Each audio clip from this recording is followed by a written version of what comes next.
हर हर महादेव दोस्तों। आज के इस वीडियो में हरितालिका तीज की व्रत कथा और विधि लेकर आई हूँ। तो चलिए शुरू करते हैं। कैलाश पर्वत के सुंदर शिखर पर माता पार्वती जी ने महादेव जी से पूछा, हे महेश्वर, मुझसे आप वह गुप्त से गुप्त वार्ता कहिए जो सबके लिए सब धर्मों से भी सरल तथा महान फल देने वाली हो। हे नाथ, यदि आप भली भांति प्रसन्न हैं तो आप उसे मेरी सम्मुख प्रकट कीजिए। हे जगतनाथ, आप आदि मध्य और अंत रहित हैं। आपकी माया का कोई पार नहीं है। आपको मैंने किस भांति प्राप्त किया है, कौन से व्रत तप या दान के पुण्य फल से आप मुझको वर के रूप में मिले हैं। श्री महादेव जी बोले, हे देवी, यह सुन मैं तेरे उस व्रत को कहता हूँ जो परम गुप्त है। जैसे तारागणों में चंद्रमा और ग्रहों में सूर्य, वर्णों में ब्राह्मण, देवताओं में गंगा, पुराणों में महाभारत, वेदों में साम, इंद्रियों में मन श्रेष्ठ है, वैसे ही पुराणों और वेद सब में इसका वर्णन आया है। जिसके प्रभाव से तुमको मेरा आधा आसन प्राप्त हुआ है। हे प्रिय, मैं उसी का तुमसे वर्णन करता हूँ, सुनो। भाद्रपद अर्थात भादो मास के शुक्ल पक्ष की हस्त नक्षत्र संयुक्त तृतीया यानी तीज के दिन इस व्रत का अनुष्ठान मात्र करने से सब पापों का नाश हो जाता है।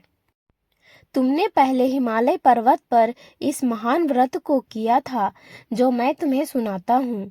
पार्वती जी बोली, हे प्रभु, इस व्रत को मैंने किस लिए किया था यह मुझे सुनने की इच्छा है, सो कृपा कर कहिए।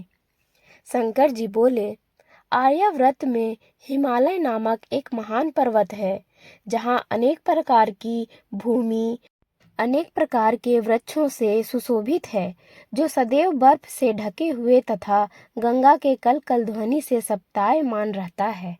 हे पार्वती जी, तुमने बालकाय में उसी स्थान पर परम तप किया था। 12 वर्ष तक तुमने जल में रहकर तथा बैसाख मास में अग्नि में प्रवेश करके तप किया। श्रावण के महीने में बाहर खुले में निवास कर अन्न त्याग कर तप करती रही। तुम्हारे उस कष्ट को देखकर तुम्हारे पिता को बड़ी चिंता हुई। फिर चिंतातुर होकर सोचने लगे कि इस कन्या की शादी किससे करूं। इस अवसर पर देवयोग से ब्रह्मा जी के पुत्र नारद जी भी आए। देवर्षि नारद ने तुम शैलपुत्री को देखा। तुम्हारे पिता हिमालय ने देवर्षि को अर्घपात आसन देकर सम्मानित सहित बिठाया और कहा, हे मुनीश्वर, आपने यहाँ तक आने का कष्ट कैसे किया, कहिए क्या आज्ञा है। नारद जी बोले, हे गिरिराज, मैं विष्णु भगवान का भेजा हुआ यहाँ आया हूँ। तुम मेरी बात सुनो। आप अपनी कन्या को उत्तम वर को दान करो।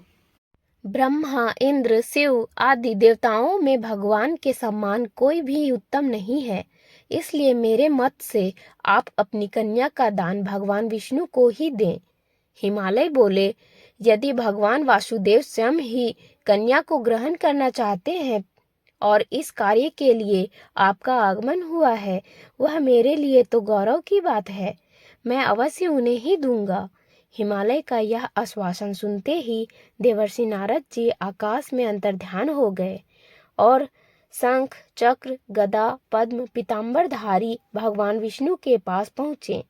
नारद जी ने भगवान विष्णु जी से हाथ जोड़कर कहा, आपका विवाह कार्य निश्चित हो गया है। इधर हिमालय ने पार्वती जी से कहा, हे पुत्री, मैंने तुमको गरुड़ ध्वज भगवान विष्णु को अर्पण कर दिया है। लेकिन पिता के इस वाक्य को सुनते ही पार्वती जी अपनी सहेली के घर गई और पृथ्वी पर गिरकर अत्यंत दुखी होकर विलाप करने लगी। उनको विलाप कर देख सखी बोली, हे देवी, तुम किस कारण से विलाप कर रही हो, मुझे बताओ, मैं अवश्य तुम्हारी इच्छा पूर्ण करूंगी। पार्वती जी बोली, हे सखी, मेरे जो मन की अभिलाषा है वो सुनाती हूँ। मैं श्री महादेव जी को वरण करना चाहती हूँ। मेरे इस कार्य को पिताजी ने बिगाड़ना चाहा है, इसलिए मैं निस्संदेह इस शरीर का त्याग करूंगी। पार्वती जी के इन वचनों को सुनकर सखी ने कहा, हे देवी, जिस वन को तुम्हारे पिता ने ना देखा हो तुम वहां चली जाओ। तो पार्वती अपनी सखी की बात मानकर वन को चली गई। पिता हिमालय ने तुमको घर में ना पाकर सोचा कि मेरी पुत्री को कोई देव, दानव अथवा किन्नर हरण करके ले गया है। मैंने नारद जी को वचन दिया था कि वह पुत्री का गरुड़ ध्वज भगवान के साथ वरण करूंगा। अब ये कैसे पूरा होगा, ऐसा सोचकर चिंता कर मूर्छित हो गए। तब सब लोग हाहाकार करते हुए दौड़े और मूर्छा दूर होने पर गिरिराज से बोले, हमें आप अपने मूर्छा का कारण बताओ। हिमालय बोले, मेरे दुख का कारण यह है कि मेरी रत्न रूपी कन्या का हरण कर ले गया है, या सर्प डस गया, या किसी सिंह या फिर व्याघ्रनी मार डाला है। वह ना जाने कहाँ चली गई। इस प्रकार कहकर गिरिराज दुखी होकर ऐसे कांपने लगे जैसे तीव्र वायु चलने से कोई वृक्ष कांपता है। तत्पश्चात हे पार्वती, तुम्हें गिरिराज साथियों सहित घने जंगल में ढूंढने के लिए निकले। सिंह, व्याघ्र आदि हिंसक जंतुओं के कारण वन महाभयानक प्रतीत होता था। तुम भी सखी के साथ भयानक जंगल में घूमती हुई वन में एक नदी के तट पर गुफा में पहुंची। उस गुफा में तुम अपनी सखी के साथ प्रवेश कर गई, जहां तुम अन्न जल का त्याग करके रेत से शिवलिंग बनाकर मेरी आराधना करती रही। उस समय भाद्रपद मास की हस्त नक्षत्र युक्त तृतीया के दिन तुमने मेरा विधि विधान से पूजन किया तथा रात्रि को गीत गायन करते हुए जागरण किया। तुम्हारे इस महाव्रत के प्रभाव से मेरा सिंहासन डोलने लगा। मैं उसी स्थान पर आ गया जहाँ तुम थी, जहाँ तुम और सखी दोनों थी। वहीं मैंने आकर तुमसे कहा, हे वारण्य, मैं तुमसे प्रसन्न हूँ, तुम मुझसे वरदान मांग लो। तब तुमने मुझसे कहा, हे महादेव, यदि आप मुझसे प्रसन्न हैं तो आप ही मेरी पति हों। और मैं तथास्तु कहकर कैलाश पर्वत चला गया। तुमने प्रभात होते ही मेरी उस रेत की बनी प्रतिमा को नदी में विसर्जित कर दिया। हे पार्वती, तुमने वहां अपनी सखी सहित व्रत का पारायण भी किया। इतने में ही तुम्हारे पिता हिमालय भी तुम्हें ढूंढते उसी घने जंगल में आ पहुँचे। उस समय उन्होंने नदी के तट पर 2 कन्याओं सहित तुम्हें देखा और तुम्हारे पास आ गए और तुम्हें हृदय से लगाकर रोने लगे और बोले, बेटी, तुम इस भयानक घने जंगल में क्यों आ गई? तुमने कहा, हे पिताजी, मैंने पहले ही अपना शरीर शंकर जी को समर्पित कर दिया था, किंतु आपने इसके विपरीत कार्य किया, इसलिए मैं वन में चली आ गई। ऐसा कहकर हिमालय ने कहा, मैं तुम्हारी इच्छा के विरुद्ध ये कार्य नहीं करूँगा। और वे तुम्हें लेकर घर को आ गए और तुम्हारा विवाह मेरे साथ कर दिया। हे प्रिय, उसी व्रत के प्रभाव से तुमको मेरा अर्ध आसन प्राप्त हुआ है।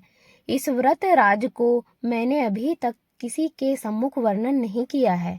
हे देवी, अब तुम्हें मैं बताता हूँ इस व्रत का नाम क्यों हरितालिका तीज पड़ा है। तुमको तुम्हारी सखी हरण करके ले गई थी, इसलिए इस व्रत का नाम हरितालिका व्रत पड़ा। पार्वती जी बोली, हे स्वामी, इस व्रत का नाम तो बता दिया, किंतु इसकी विधि एवं फल भी बताइए। इसके करने से किस फल की प्राप्ति होती है और इस व्रत की स्त्री जाति के अति उत्तम विधि सुनाइए। हे देवी, स्त्री जाति के अति उत्तम व्रत की विधि सुनो। सौभाग्य की इच्छा रखने वाली स्त्रियां इस व्रत को विधि पूर्वक करें। केले के खंभों से मंडप बनाकर उसे वंदनवारों से सुशोभित करें। उसमें विविध रंगों के उत्तम रेशमी वस्त्र की चांदनी ऊपर तान दें। चंदन आदि सुगंधित द्रव्यों को लेपन करें। स्त्रियां एकत्रित होकर शंख, भेरी, मृदंग आदि बजावें। विधि पूर्वक मंगलाचार करके श्री गौरी शंकर के रेत से निर्मित प्रतिमा स्थापित करें।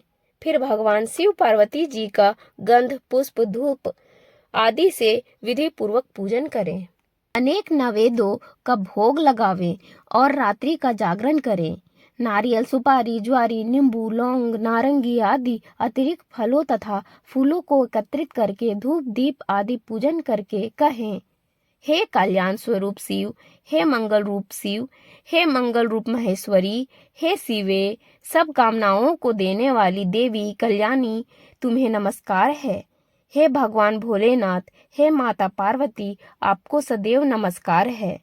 हे सिंह वाहिनी, मैं सांसारिक भय से व्याकुल हूँ, मेरी रक्षा करो।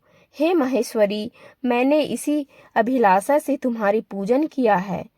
हे माता पार्वती, आप मेरे ऊपर प्रसन्न होकर मुझे सुख और सौभाग्य प्रदान कर कीजिए। इस प्रकार के शब्दों द्वारा उमा सहित भगवान भोलेनाथ का पूजन करें। विधि पूर्वक इस कथा को सुनकर गौ, वस्त्र, आभूषण आदि ब्राह्मणों को दान करें और इस प्रकार व्रत करने से सब पाप नष्ट हो जाते हैं और माता गौरी, भगवान भोलेनाथ सौभाग्य की आयु लंबी होने का वरदान देते हैं। तो दोस्तों, ये कथा सुनकर आप लोगों को अच्छी लगी हो तो लाइक, शेयर और सब्सक्राइब जरूर कर दें और बेल आइकन दबाना ना भूलें। धन्यवाद।